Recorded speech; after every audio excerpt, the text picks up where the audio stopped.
Two Tower Chimps is an achievement in Bloons Tower Defense 6, also shortened as 2TC, where you have to place down 2 towers and only 2 towers to complete a Chimps run. And today we're going to be doing this with none other than the Bloon Crush and some spikes of carpet. Let's see how we get along today with our endeavor. So I'm thinking that I think the most difficult aspect of this is just setting up, really. Ensuring that our lovely bomb tower here can actually get some pops initially in order to actually go for all this. Because I'm thinking that without some early upgrades, we're going to be really struggling with this single tower here. It doesn't shoot that fast and it is relatively weak.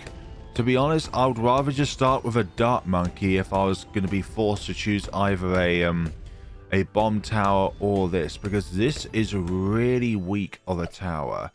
So I'm thinking bigger bombs so that we have a bigger blast radius, and then we're going to go with some extra range, and then some frag bombs. I would normally go with middle path, but we really need something for the early rounds when it comes to just blacks and zebras, because the spike factory will not be able to handle both blacks and what do you call it, as blacks and zebras on its own. And we're struggling already, as if that's just fantastic. We may need to switch it up halfway through the round and go to first. And actually, since all the greens have been, well, almost all of the greens have been popped, none of the greens have been popped. Now we've gone and done that. I think that should be good now, actually. We should be able to target that one. Excellent, excellent. As Mr. Burns would say, excellent.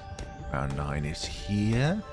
And we are looking for frag bombs. But again, this might be a bit of a struggle where some micromanagement might be needed, because without any kind of micromanagement, the bomb tower is going to really struggle here. But we need the frag bombs. We really need the frag bombs in order for some additional pops to be deployed with our bombs that are shot out of the bomb tower. Okay, here we go. Frag bombs is here, and then yeah, we'll go with heavy bombs first, and then we'll deploy our carpet spikes. We won't need the spike factory there.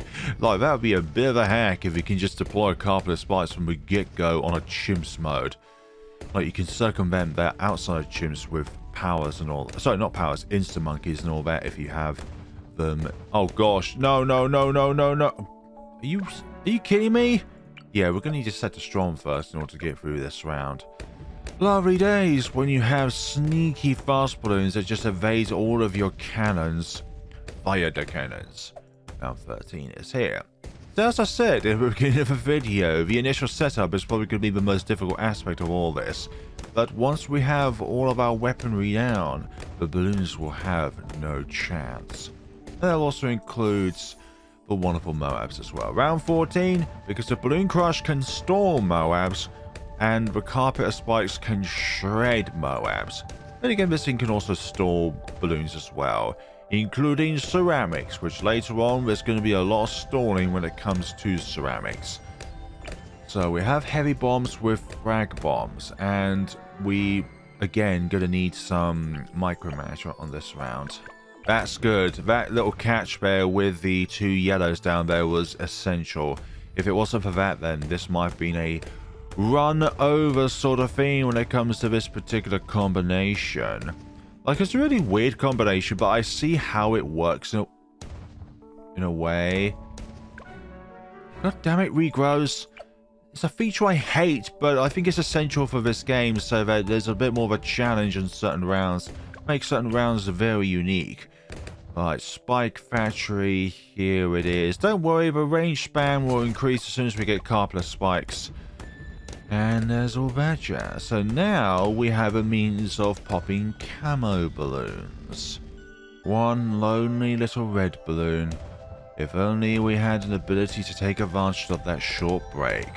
As I say in other videos, like, if your strategy is reliant on abilities and you have a pretty long cooldown, and you have just a single red balloon on the screen, just don't think about popping it. Just let your abilities cool down and go from there.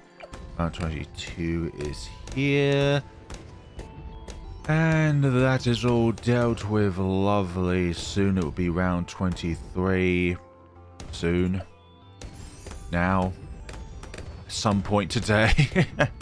Nah, I'm not going to complain about a slow balloon here. Only under very, very specific situations which I like a balloon to hurry up. Round 24. Done. Round 25. Regrow balloons again. I hate these things, but at the same time, they are very much needed in order to spice things up and ensure you're not just trying to use a corrosive glue gunner. Like, that is just a recipe for disaster when it comes to rounds like 76 and 79. And also decrease in your computer's frame rate and sanity in general as you slowly watch the screen become a bit of a flip book. Round 28 with all these leads, and the most difficult part of this is over, I think. It's just initially setting up these two towers, and then from there, I think there could be like only 1 or 2 rounds which might give us, some issues, but aside from that, no problems whatsoever. So at the moment, I'm thinking of really big bombs and balloon impact. Then we'll go to Moab Shredder. Yeah, for rounds like these, we really need the frag bombs rather than the additional fire rate, because these are a bit of a nuisance. And when I say a bit, they're a big nuisance.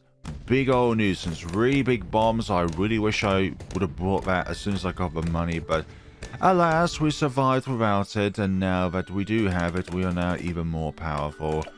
Not just big bombs, but really big bombs. Really as in capitals all round in bold letters. Right, round 34 is here again. None of these stand a chance. Like, I tried to experiment with a possible idea of a Bloon Crush 2 Mega Pops, and honestly, it's getting the money together in order to buy it with everything else going on, which is stupidly difficult.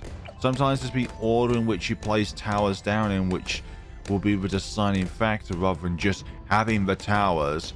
It's not just the tower itself, it's getting there so that you can actually buy the tower in the first place. Also, Balloon Impact grants us some additional attack range, which is nice. We'll take any little bonus that we can. Also, with each top path upgrade after 2, the frags become even more powerful, which is lovely. They go further and they do more damage, okay?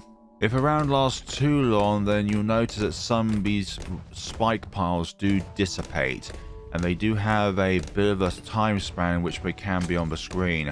Otherwise, you may just have an infinite amount of these if you just store them with, let's say, blowbacks, glue gunners, and all that jazz. Moab Shred is here, which means we can do big damage to the Moabs when they appear soon. Round 40 is here, and we have done it.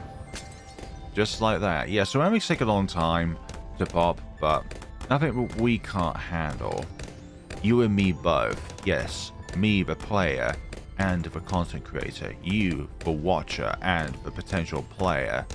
Again, one lonely little red balloon all out on its own. Spike Storm is, I was supposed to say Spike Factory. Oh great, we've downgraded from a Moab Shred to just a basic plain Spike Factory. Yeah, that's no good. Right. So I think with some of these rounds we need to time our Spike Storms carefully so that we'll be able to actually get through the round. And I think round 49 actually is going to be our first culprit of, depending on when we summon the Spike Storm ability, is dependent on if we can get through that round or not. Or the targeting priority of our bomb shooter at any given point in time. Because we do have a fair few balloons to deal with in round 49. Like, this has like more RBE compacted, but sometimes the spread of that RBE can be more dangerous depending on circumstances. Your towers deployed. Actually, let's just use that now, just so that we can say that we have used the ability. And to be honest, I do not like pink balloons in general. They're super duper fast. Or maybe I should have saved it for this one. But you know what? We have more than enough deployed here in order to get through this round. Hopefully. Oh, that was cutting it a bit close there. A clean cut. And still cuts a cucumber. No, wait, that's the wrong one. Actually, let's put the bomb shooter on strong so that it's always targeting the strongest, most balloons. Hopefully, we'll be able to get through this. Lovely. Oh, gosh, I don't want to deal with bloody regrowth, thank you very much. So that's why I just kind of dealt with all that. Yeah, I expected that to be a bit of a less success when it came to that, honestly. I expected those regrowths to kind of just go out of control, but maybe that's just me and my silly thinking hat there. But again, round 63 could be very, very tough. Okay, so let's use it on that. Let's use it while it's only camos on the field, where our only means of popping camos is from the spike factory. From the get-go, I think spike factories are one of the most diverse towers there is when it comes to popping. Their only weakness are lead balloons and frozen balloons, if they ever encounter such a unfortunate scenario. But they can pop camos, which are sometimes the biggest weakness when it comes to the success of a 2TC or a 2MP run, or just a run in general. Like trying to do a chimps run on Ravine, for example.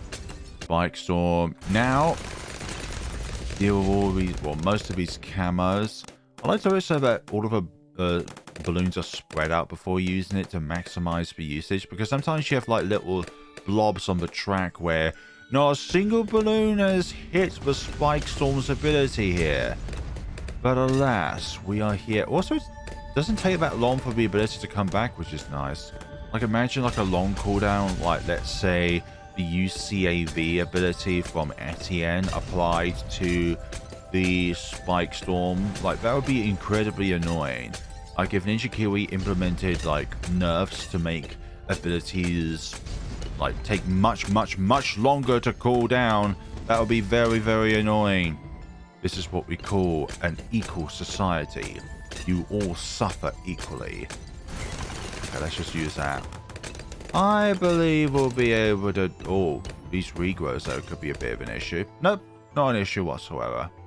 Round 60 is here, and you know what? Just to save ourselves a bit of time, Spike Storm them up. But we definitely need a Spike Storm for round 63, so... We're gonna... Oh, this round actually could be an issue. This round could be an issue. All these regrowths could be an issue.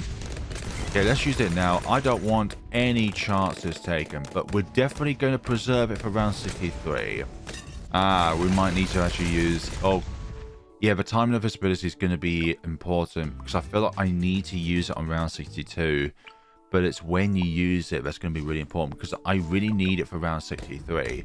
But it's just a matter of when you use it. And honestly, think about it now, using it on round 61 was probably not the best idea.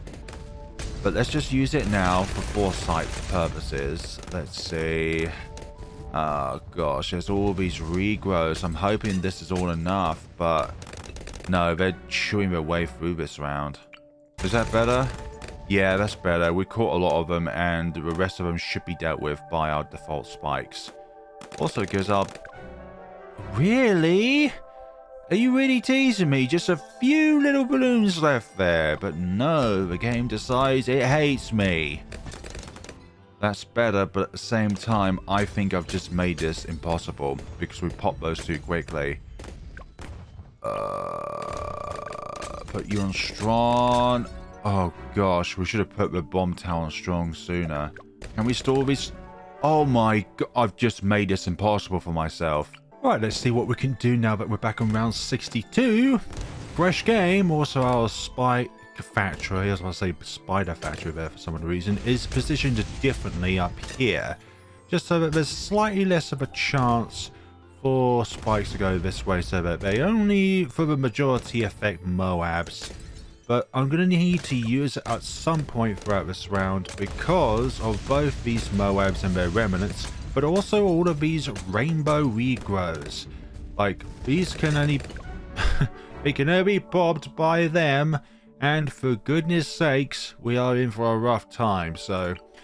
My want and desire is to be able to use the Spike Factory's ability as early as possible, so that we can get it back for round 63 for when we need it. And that was too early, because of the fact that, well, the Spike Factory did not affect any of these, and they're all going to overwhelm the spike factory itself. So we need something else to play here, and that is the timing of the spike factory's ability.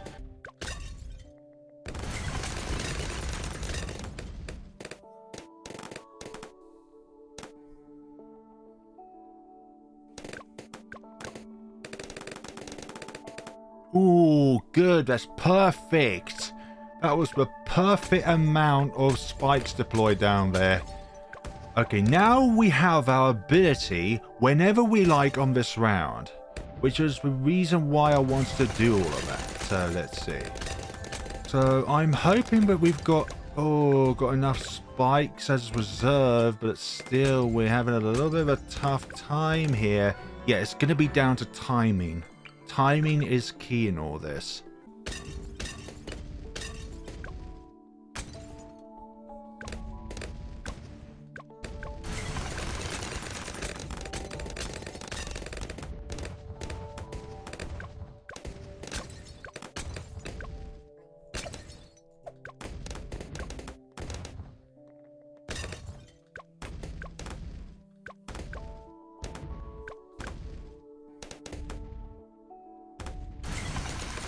This time we have it.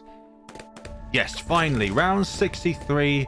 The big kicker of this entire run, I believe, is done and dusted. Now let's see if we can handle these on this round. Hopefully, there we go. Store those and then activate Spike Storm in order to do all of that. And oh, come on, Balloon Impact. I need you now to store them as much as you can. Okay, 2k away from Carpenter Spikes, and I feel like our run has been set once we get Carpenter Spikes. But we have Spike Storm at the ready whenever we need to use it next. So let's see what can we do here. Yeah, let's use it now, actually.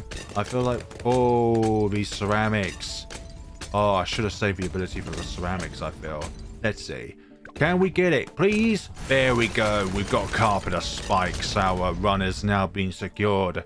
Now we just need near 60k for Bloon Crush and we're all good. Once you get Carpenter Spikes, your attack rate on the Spike Factory itself rapidly increases, and it has a range increase as well, which is very nice. Or it could even be a hindrance, depending on perspective. Like, you may want it so that the spikes are only within a very condensed area.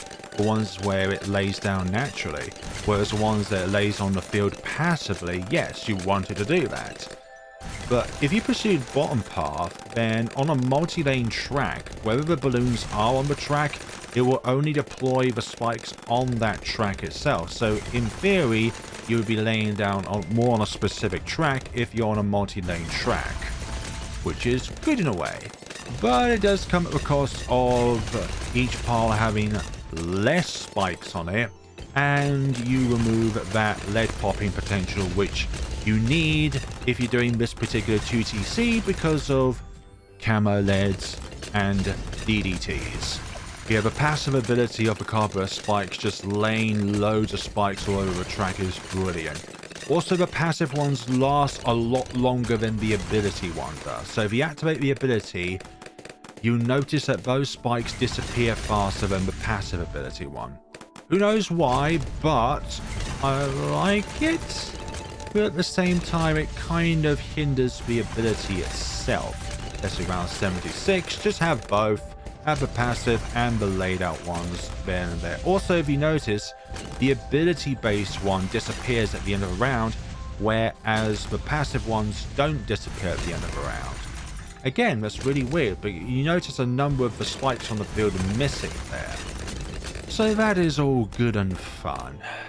So we are just under 40k away from Bloon Crush, and then our run here will be secured. Yes, probably the biggest threat we have now is most likely round 98, and that's where the Bloon Crush comes in to stall a lot of the Moab class balloons in place so that then the Carpenter Spikes can lay enough spikes on the field to be able to deal with everything. But again, do not underestimate the power of Bloon Crush, because this thing can do a lot of pops itself, just not as much as the Carpenter Spikes can. And all these regrow rainbows are no threat, because when it comes to spikes, it either gets all of it popped or only partially popped, depending on the amount of layers left within the pile itself. Round 79 is done. Now, round 80. Round 80 is here.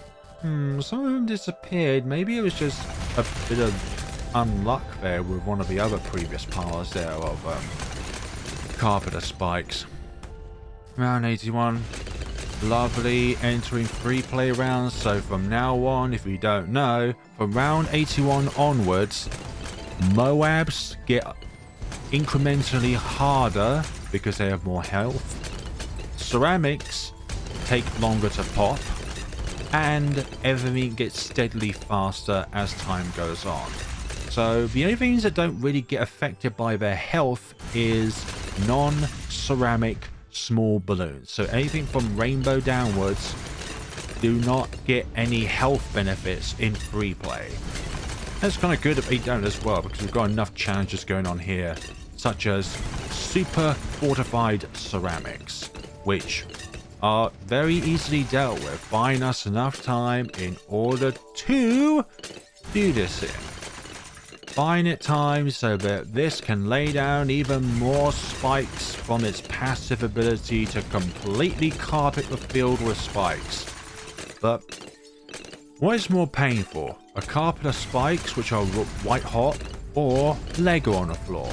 I'll let you be the decider of that, but I think it's gotta be Lego all the way. Lego is one of the most painful things you can ever impale yourself on the floor.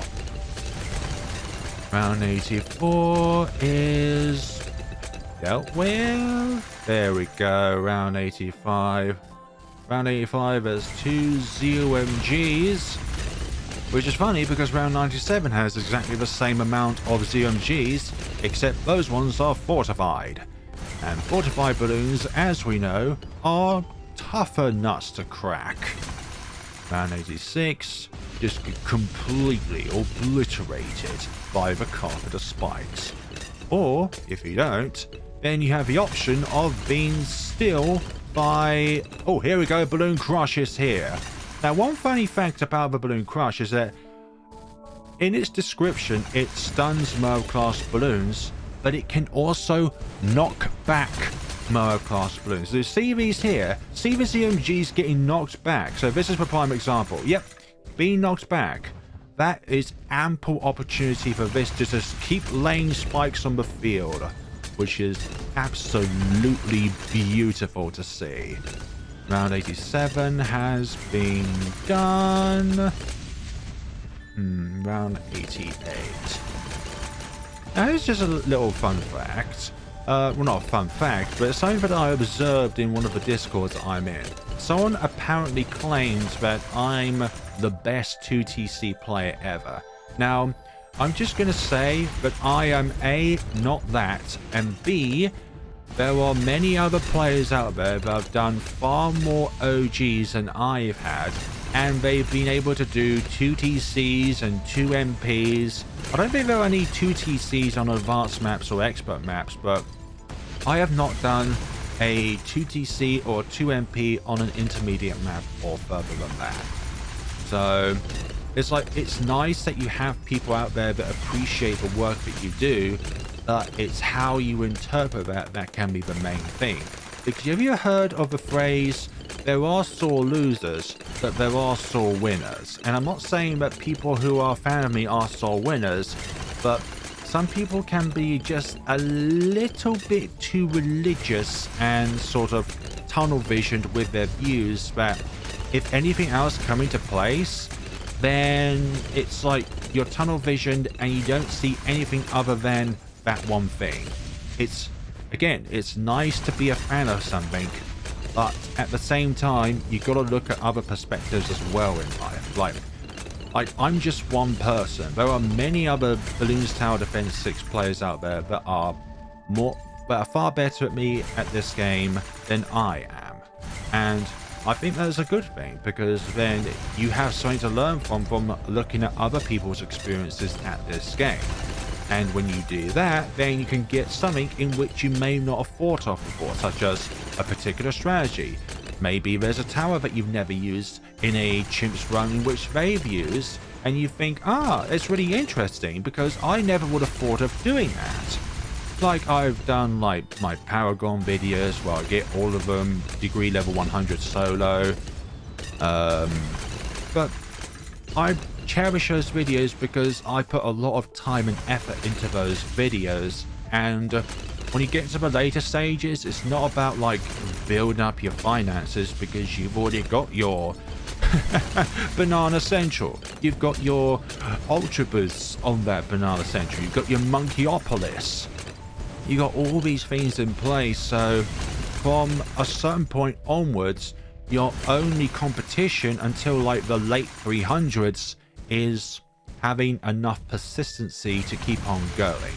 And that's part of the challenge itself, persistency, the drive and the will to be able to keep on going. And around update 37, there was a bug in that update, or a few bugs, which kind of affected Paragons in their own ways, including the permanent wall of fire / flamethrower effect that the Magus Perfectus had when, if you upgraded a Wizard Lord Phoenix that currently had its ability active into the Magus Perfectus, where the game thinks that it should permanently have a flamethrower effect, which was pretty cool, by the way. But I think we have another bug in the game now that's even more broken, which is the Transforming Tonic Plasma Monkey Fan Club bug, which, looking at different people's videos, including Mac and Rules, it's just a bloody messed up bug.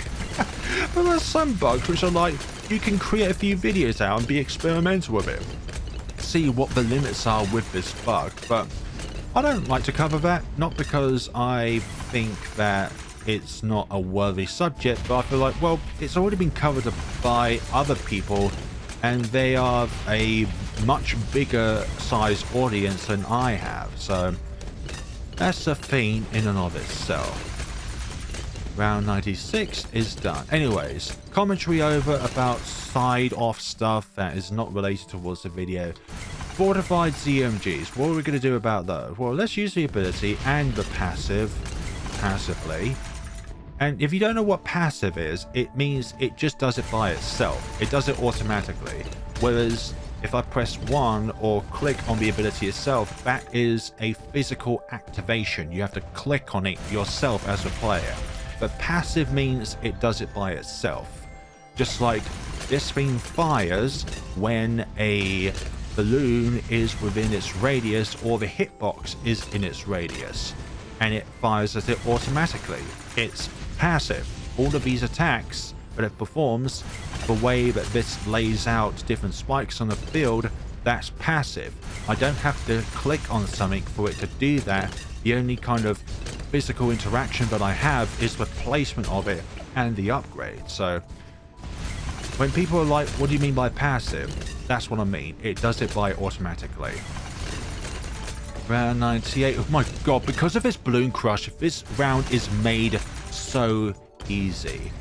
And I wouldn't think that Balloon Impact would be possible. You have to have Bloon Crush. Let's see. And honestly, you know what? I don't think round 99 is a threat at all. Like, fortified DETs are a joke when it comes to the Carpet of Spikes. Carpet of Spikes is the Moab eliminator. That tower, but it eliminates Moabs. It's very good against DDTs because there's not much RBE in them. Let's see, round 99, use the ability as well. Gosh, just look at them being absolutely shredded. That's beautiful. That's a beautiful sight to behold. Round 100. What can this do against us? Well, we can have a far easier time against the bad this time around than when we did Super Brittle Special Operations. And yeah, you didn't even make it down here at all. The bad didn't stand a chance. And if the DDTs don't go through, then the ZOGs most certainly will not go through. And despite the fact that ZMG is a lot stronger, DDTs, because of how fast they are and their properties, means that they are a far bigger threat. That is that 2-tower chimps done. 63 was our biggest obstacle with the ability. You need to have the ability either ready for that round or nearly ready. Whereas in our first attempt, the ability was just simply too unobtainable in order to get, and you need to use it correctly on that round.